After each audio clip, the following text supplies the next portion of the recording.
सकाळ सकाळी नाश्त्याचा प्रश्न पडतो तर बनवा हे व्हेज टोमॅटो ऑमलेट खास रेसिपी तुमच्यासाठी। त्यासाठी काय करायचं, 3 वाट्या रवा घ्यायचा, 1.5 वाटी दही घ्यायचं आणि पाणी घ्यायचं। रवा हा रात्रभर भिजत घालून ठेवायचा। सकाळी तो छान फर्मेंट होतो। हे बघा किती छान फुललेलं आहे। नंतर एका मिक्सरच्या भांड्यामध्ये 1 टोमॅटो चिरून टाकायचा, 2-3 हिरव्या मिरच्या टाकायच्या आणि लसणाच्या पाकळ्या टाकायच्या आणि आलं टाकायचं। हे सर्व जिन्नस मिक्सरमध्ये बारीक करून घ्यायचे। नंतर एक बारीक चिरून घेतलेला कांदा टाकायचा। मिक्सरमधून काढून घेतलेले जिन्नस हे बॅटरमध्ये टाकून घ्यायचे। लाल तिखट टाकायचं 1 चमचा, हळद टाकायची, 1 चमचा धना पावडर टाकायची, हिंग टाकायचा, चवीनुसार मीठ टाकायचं, कोथिंबीर टाकायची, थोडंसं पाणी टाकायचं। मी दाखवते त्याप्रमाणे फेटून घ्यायचं।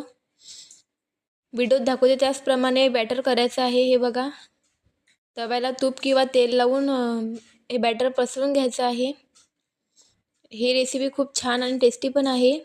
हे व्हेज टोमॅटो ऑमलेट एका बाजूने 2-3 मिनिटासाठी भाजून घ्यायचं आहे आपल्याला।